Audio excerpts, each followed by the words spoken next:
नमस्कार मित्रांनो, तुमचं स्वागत आहे तुमच्या आवडीच्या चॅनलवर. मित्रांनो, फेब्रुवारी महिना संपला आणि मार्च सुरू झाला आणि आता घाई गडबड सुरू होणार आहे, कारण या महिन्यात आर्थिक वर्षाचा शेवट होतो आणि काही महत्त्वाची कामे करण्यासाठी ही शेवटची संधी आहे. जर तुम्ही हे 3 कामे वेळेवर केली नाहीत तर तुमच्या खिशाला फटका बसू शकतो. म्हणून हा व्हिडिओ शेवटपर्यंत पहा आणि महत्त्वाच्या डेडलाईनबद्दल जाणून घ्या.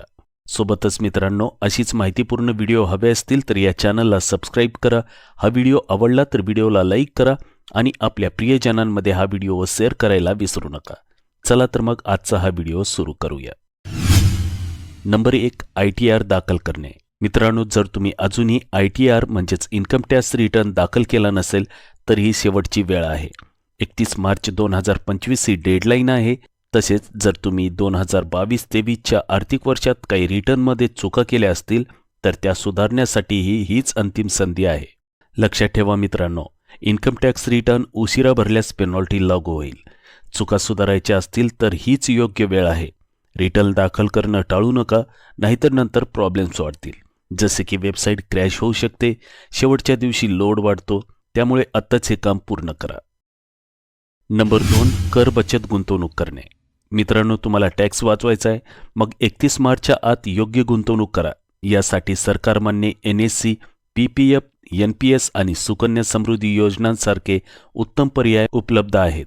PPFमध्ये दीर्घकालीन बचत आणि टॅक्सचे फायदे मिळतात. NPSमध्ये निवृत्तीनंतर सुरक्षितता मिळते. तर सुकन्या समृद्धी योजना मुलींसाठी सर्वोत्तम योजना आहे. मित्रांनो, जर तुम्ही कलम 80C, कलम 80D आणि कलम 80CCD सबक्लॉज 1B अंतर्गत गुंतवणूक केली तर तुम्हाला कर सवलतीचा मोठा फायदा मिळू शकतो.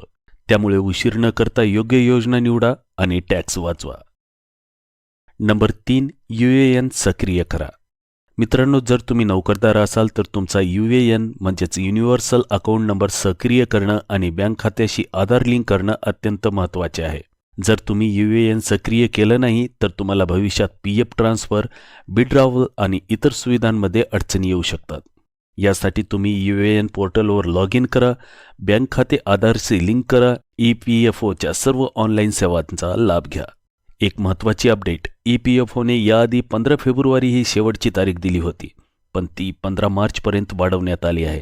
त्यामुळे अजून काही दिवसांचा वेळ मिळालाय, पण वेळ वाया घालवू नका. तर मित्रांनो, मग अजून कशाची वाट पाहताय? तुम्हाला आता माहिती आहे की 31 मार्चपूर्वी ITR भरायचा आहे, कर बचतीसाठी गुंतवणूक करायची आहे आणि 15 मार्चपूर्वी UAN सक्रिय करायचा आहे. तुम्ही यापैकी कोणतं काम पूर्ण केलंय कमेंटमध्ये मला सांगा. हा व्हिडिओ तुमच्या मित्रपरिवाराला शेअर करा, त्यांनाही ही महत्त्वाची माहिती मिळू द्या. तसेच या चॅनलवर नवीन असाल तर चॅनलला सबस्क्राईब करा आणि असेच फायदेशीर कंटेंट मिळवत राहा. लवकरच मिळूया अशाच एका ज्ञानवर्धक व्हिडिओमध्ये. तोपर्यंत मी तुमचा निरोप घेतोय. धन्यवाद.